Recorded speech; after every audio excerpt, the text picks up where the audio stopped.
Hello students, मैं राहुल। आज हम लेके आए हैं आपके लिए 10th क्लास की 4.2 का दूसरा भाग, जिसमें क्या है कि हम स्टार्ट करेंगे आज थर्ड क्वेश्चन से कि ऐसी दो संख्याएं याद कीजिए जिनका योग तो है 27 और उनका गुणनफल कितना है 182।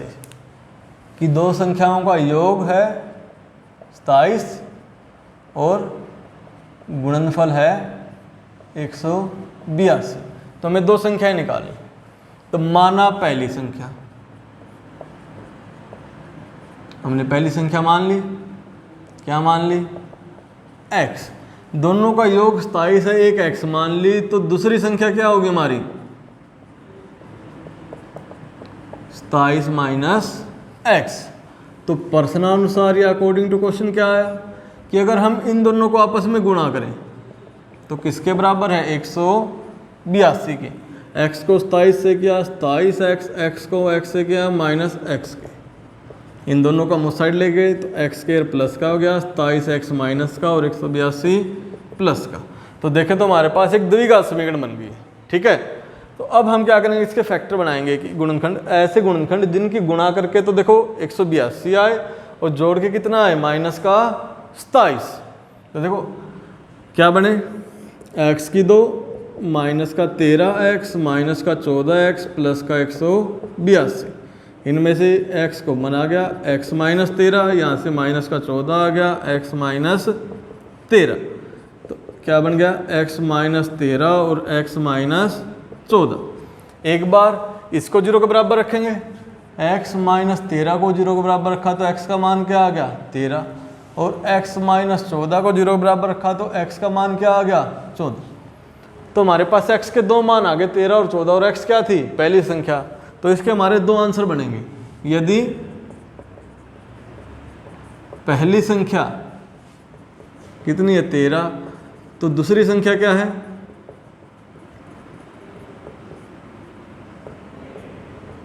सताईस में से 13 के 14। उसी तरह यदि पहली संख्या मतलब x का मान कितना है? 14, तो दूसरी संख्या क्या होगी हमारी? 27 में से 14 को माइनस किया, कितना बच गया? 13। तो ये दोनों आंसर हो सकते हैं 13 14 और 14 13। ठीक है, ये था हमारा तीसरा क्वेश्चन। उसके बाद आता हमारा चौथा क्वेश्चन। हो जाएगा, देखिए क्या है। चौथा क्वेश्चन है कि दो क्रमागत धनात्मक पूर्णांक याद कीजिए जिनके वर्गों का योग 365 है। क्रमागत मतलब लगातार। तो मान लेते हैं, माना पहला धनात्मक पूर्णांक, पहला धनात्मक पूर्णांक। ठीक है, तो माना पहला धनात्मक पूर्णांक क्या आया? x।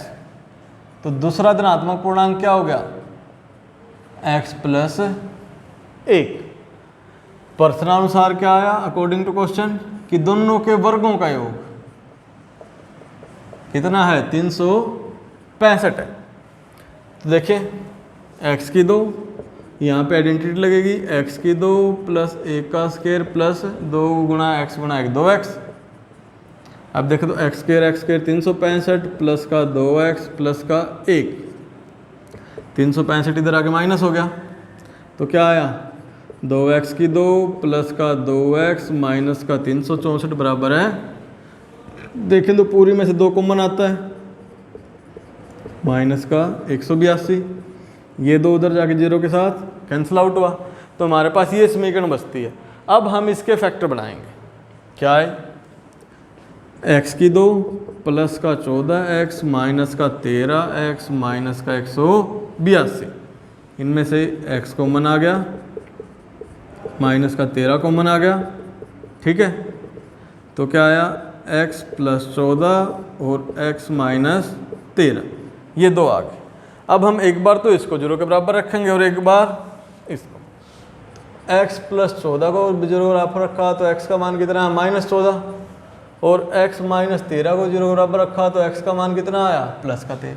तो ये माइनस का तो हो नहीं सकता, क्योंकि इसने बोला था कि धनात्मक मतलब प्लस के नंबर है, तो माइनस तो हो नहीं सकता। तो मतलब x का मान कितना आया 13। तो पहला नंबर क्या हो गया हमारा, या पहली संख्या 13, और दूसरी संख्या क्या आई 13 में 1 जोड़ दिया 14। तो ये है हमारे आंसर। ठीक है, इस तरह से हम अगर कोई स्टेटमेंट गिवन है तो उसको हम क्या है कि समीकरण में बदल के उसको सोल्व कर सकते हैं। तो उसके बाद आता हमारा अगला क्वेश्चन, क्या दिया हुआ है कि एक समकोण त्रिभुज है। क्या है, एक समकोण त्रिभुज है ऐसे। ठीक है, क्या दिया, ऊंचाई आधार से 7 कम है। जो ऊंचाई है आधार से 7 कम है। अगर हमने आधार x मान लिया तो ऊंचाई कितनी होगी x माइनस 7, और कर्ण कितना दे रखा है 13 सेंटीमीटर। तो क्या लिखेंगे, माना समकोण त्रिभुज का आधार कितना है x सेंटीमीटर, तो उसकी ऊंचाई कितनी होगी x माइनस 7 सेंटीमीटर, और कर्ण कितना है 13।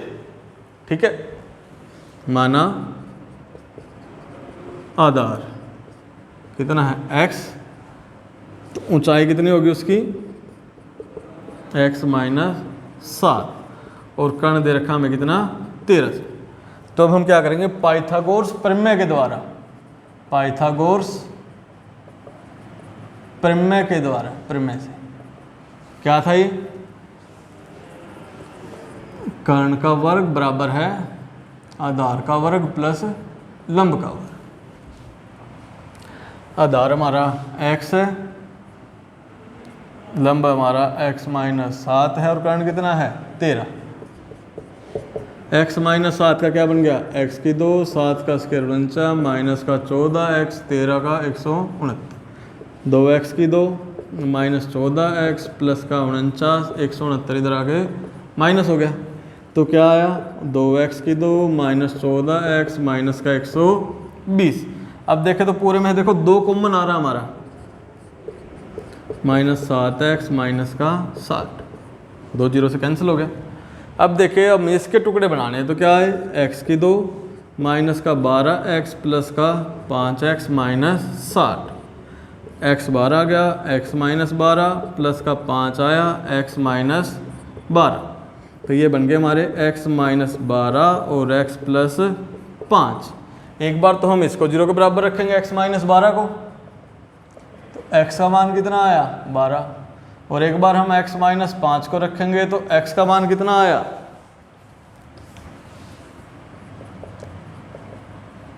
x प्लस 5 को, तो माइनस की तो भुजा हो नहीं सकती, तो इसलिए क्या सम नॉट पॉसिबल। तो x का मान कितना हो गया 12, तो आधार कितना आ गया हमारा 12 सेंटीमीटर। तो ऊंचाई कितनी होगी उसकी, इससे 7 कम, 12 में 7 गए 5, तो समकोण त्रिभुज का आधार 12 और ऊंचाई 5। ठीक है, हो जाएगा। उसके बाद आता हमारा अगला क्वेश्चन, उसमें क्या है कि एक कुटीर उद्योग है जिसमें जितनी एक दिन में चीज़ें बनती हैं उसमें एक चीज़ की कीमत जितनी चीज़ें बनी उसके 2 गुणे से 3 अधिक है। ठीक है, बर्तन बनाए जाते हैं 2 गुणे से 3 अधिक है। यदि किसी दिन जितने बर्तन बने उनकी कुल निर्माण की जो लागत वो कितनी थी 90 रुपये थी, तो हमें निकालना है कि प्रत्येक नग की लागत याद कीजिए और उनकी संख्या। तो मान लेते हैं कि कितने बर्तन बने, माना बर्तनों की संख्या कितनी मान ली x, तो एक बर्तन की कीमत कितनी होगी हमारी 2x प्लस 3। तो प्रश्नानुसार अकॉर्डिंग टू क्वेश्चन क्या आया कि कुल कीमत कितनी थी इसकी 90 रुपये। ठीक है, अब x की दोनों के साथ गुणा करेंगे, x की 2x से की 2x की 2, x की 3 से की 3x, तो ये बन गया हमारा 2x की 2 प्लस का 3x माइनस का 90। अब हम इसके गुणनखंड बनाएंगे। देखो 2x की 2 प्लस का 15x माइनस का 12x माइनस का 90। x बार आ गया 2x प्लस का 15 माइनस का 6 आ गया 2x प्लस का 15। तुम्हारे गुणनखंड हो गए 2x प्लस का 15 और x माइनस 6। एक बार इसको 0 के बराबर रखेंगे, 15 बराबर है 0 के, तो 2x बराबर है -15 के, x बराबर है -15 बटा, तो जो बर्तन बनाए वो माइनस में तो हो नहीं सकते इसलिए असंभव है। तो उसके बाद किसको x माइनस 6 को रखा, तो x कितना आ गया 6। तो x क्या था बर्तनों की संख्या, तो बर्तनों की संख्या कितनी आ गई, मतलब कितने बर्तन बनाए 6। एक बर्तन की कीमत कितनी आई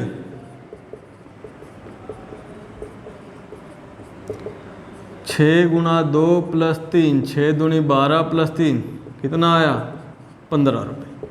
ठीक है, इस तरह से हम निकाल सकते हैं। तो ये था हमारा आज के लिए इतना ही। अगर आपको वीडियो अच्छे लगे लाइक करें, शेयर करें और सब्सक्राइब करें, कि जिससे कि आपको जैसे ही लेक्चर अपलोड हो उसी टाइम आपके पास नोटिफिकेशन आए और आप उस क्लास को देख सकें। आज के लिए इतना ही, धन्यवाद।